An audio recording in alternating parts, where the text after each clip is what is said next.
बर्तमान देखंतु सीएम किसान योजना को नहीं आउ गोटे मु नुआ इनफॉरमेशन नहीं आसी जहाँकि आपण मैंने समस्ते थंबनेल देखिकी जानी सारी सीएम किसान योजनार 5टी नुआ अपडेट आसी जहाँकि आपण मैंने नुआखाई अवसर में टंका पाइबे।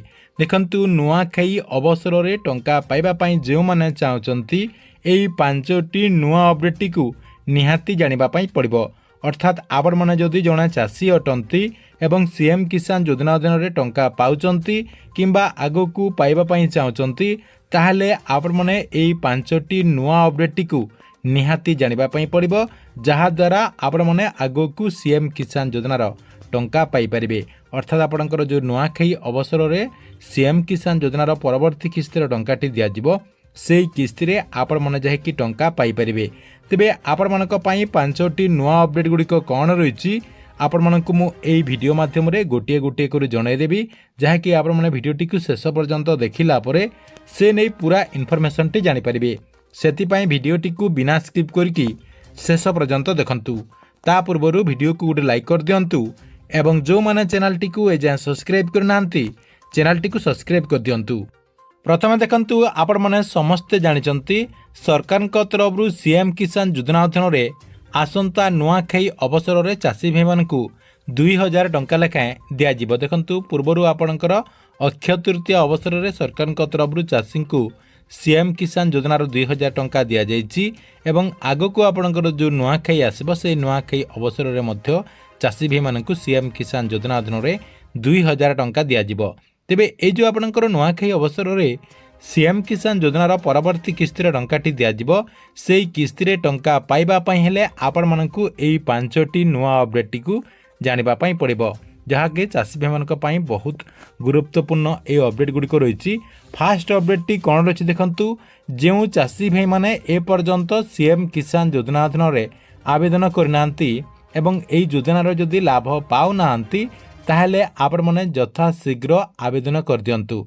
सीएम किसान योजनार जो पोर्टाल रही से पोर्टाल रे आवेदन प्रक्रियाटी वर्तमान सुधा जहाँकि आरंभ हो सारी आपण माने चाहिए अति शीघ्र जहाँकि सीएससी सेंटर को जाइए आवेदन करें एवं जो माने निजे मध्य आवेदन करें ऑनलाइन माध्यम रे आपण माने चाहिए निजे मध्य ऑनलाइन माध्यम रे आवेदन करें। ये जाकि आपणकर fast update. 2 number update T कौन रही 2 नंबर अपडेट हूँ जो मानकर डॉक्यूमेंट टी रिजेक्ट हो जाइए। अर्थात आपण मैंने पूर्वर गोटे किस्ती 2टा किस्ती किंबा किसी किस्ती टंका पाई एवं मझिरे कौन रिजन कारण आपणकर जदि कटि जाइए धरतु आपणकर ई कैश हो नाले आपणकर कटि जाइथिबो। जो मानकर डीबीटी एक्टिव नथिबो सेही मानकर कटि जाइथिबो। कृषक पोर्टाल रे आपण माने पंजीकरण करनथिबे सेतिपई मध्ये आपण कटिथिबे। एग्रीज टैग रे आपण माने रजिस्ट्रेशन करनथिबे सेतिपई मध्ये कटिथिबे। आपणकर एमिति बहुत सारा जहाँकि प्रोब्लेम रही जहाँकि सेतिपई आपण माने जहाँकि कटि जाइचंती आपणकर डॉक्यूमेंट को सरकार तरफ रिजेक्ट कर दिया जाइए। देखंतु ये जो आपणकर प्रोब्लेम गुड़िक रही यही प्रोब्लेम टी को आपण माने चाहिए एबे सॉर्ट आउट करें एवं आपण माने सीएम किसान योजना अधीन में पुणी थोड़े जहाँकि सामिल हो पारे। आपड़ जदि ई कैसी करना ताले ई कैसी करनियंतु। डीबीटी एक्टिव ना ताले आपण डीबीटी एक्टिव करनियंतु। कृषक पोर्टाल रे जदि रजिस्ट्रेशन करना कृषक पोर्टाल रे जाइकी रजिस्ट्रेशन करनियंतु किंबा एग्रीज टैग रे जदि आपण माने पंजीकरण करना ताहले आपण माने पंजीकरण कर दियंतु जहाद्वारा आगकू आपण माने सीएम किसान योजना अधीन में टंका पाई परिबे। एटा जाकि आपणकर 2 number update. 3 number update T कौन रही देखंतु जो माने आपणकर सीएम किसान योजना अधीन में टंका पाउचंती एवं एग्रीज टैग रे आपणकर रजिस्ट्रेशन करचंती ता सहित कृषक पोर्टाल रे मध्य रजिस्ट्रेशन करचंती।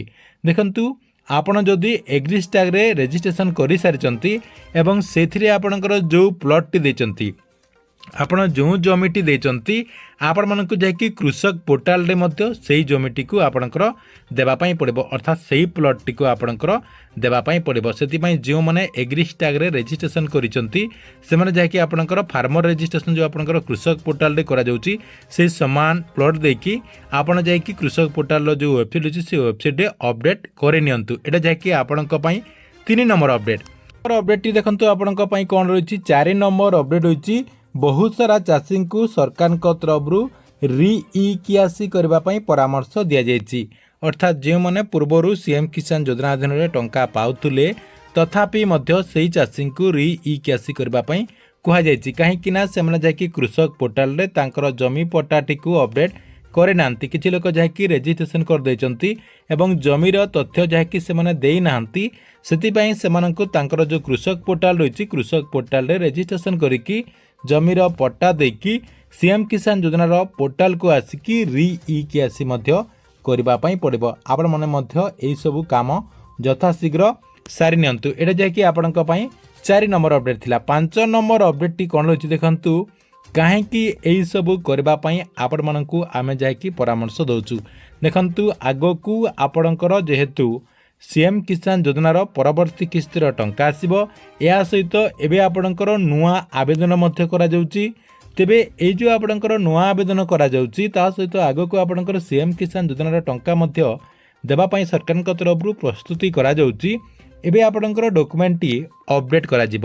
ଅର୍ଥାତ୍ ଆପଣମାନେ ଯଦି କିଛି ଭୁଲ ଥିବ କିମ୍ବା ଆପଣଙ୍କର ଯଦି କୌଣସି ତ୍ରୁଟି ପାଇଁ ଟଙ୍କା ପାଉନଥିବେ ଆପଣମାନେ ସେହି ସବୁ କରିବେ, ତାହେଲେ ଆପଣମାନଙ୍କୁ ଆଗକୁ ସିଏମ୍ କିଷାନ ଯୋଜନା ଅଧୀନରେ ଟଙ୍କା ମିଳିପାରେ। ଅର୍ଥାତ୍ ଆପଣମାନଙ୍କର ଯଦି ସବୁକିଛି ଠିକ୍ଠାକ୍ ଥିବ ଏବଂ ଆପଣମାନେ ଯଦି ସିଏମ୍ କିଷାନ ଯୋଜନା ଅଧୀନରେ ଟଙ୍କା ପାଇବା ପାଇଁ ଯୋଗ୍ୟ ହୋଇଥିବେ ତାହେଲେ ଆପଣଙ୍କର ଡକୁମେଣ୍ଟଟି ଭେରିଫାଏ କରାଯିବ ଏବଂ ଆପଣଙ୍କୁ ସିଏମ୍ କିଷାନ ଯୋଜନା ଅଧୀନରେ ସାମିଲ କରାଯିବ ଏବଂ ଆପଣମାନେ ମଧ୍ୟ ଆପଣଙ୍କର ଯେଉଁ ନେକ୍ସଟ କିସ୍ତିର ଟଙ୍କା ଆସିବ, ଅର୍ଥାତ୍ ଆପଣଙ୍କର ଏଇ ଯେଉଁ ନୂଆଖାଇ ଅବସରରେ ନେକ୍ସଟ କିସ୍ତିର ଟଙ୍କାଟି ମାନ୍ୟବର ମୁଖ୍ୟମନ୍ତ୍ରୀ ମୋହନ ଚରଣ ମାଝୀ ଚାଷୀଙ୍କ ଆକାଉଣ୍ଟକୁ ଯେଉଁ ଟ୍ରାନ୍ସଫର କରିବେ ସେହି କିସ୍ତିରେ ଆପଣମାନେ ମଧ୍ୟ ଟଙ୍କା ପାଇପାରିବେ। ସେଥିପାଇଁ ଆପଣଙ୍କର ଯଦି ଏଇ ଭିତରୁ କିଛି ବି ତ୍ରୁଟି ରହିଛି ଏଇ କିଛି ଦିନ ଭିତରେ ଏହି କାମଟିକୁ କରିଦିଅନ୍ତୁ, ଯାହାଦ୍ୱାରା ଆପଣମାନେ ମଧ୍ୟ ଟଙ୍କା ପାଇପାରିବେ। ଠିକ୍ ଅଛି, ଏଥିଲା ଆପଣଙ୍କ ପାଇଁ ସିଏମ୍ କିଷାନ ଯୋଜନାକୁ ନେଇ ବହୁତ ବଡ଼ ଗୋଟେ ଅପଡ଼େଟ୍। ଆପଣମାନଙ୍କୁ ଭିଡ଼ିଓଟି କେମିତି ଲାଗିଲା କମେଣ୍ଟ ବକ୍ସରେ ନିଶ୍ଚୟ ଗୋଟେ କମେଣ୍ଟ କରନ୍ତୁ ଏବଂ ପ୍ରତ୍ୟେକ ଦିନ ଗଭର୍ଣ୍ଣମେଣ୍ଟର ନୂଆ ନୂଆ ଯୋଜନା ଗୁଡ଼ିକର ଇନଫର୍ମେସନ୍ ଗୁଡ଼ିକ ଜାଣିବା ପାଇଁ ଚାହୁଁଥିଲେ ଆମର ଏଇ ଯେଉଁ ଚ୍ୟାନେଲ୍ ରହିଛି ଏହି ଚ୍ୟାନେଲ୍ଟିକୁ ସବସ୍କ୍ରାଇବ୍ କରିକି ରେଗୁଲାରଲି ଦେଖୁଥାନ୍ତୁ।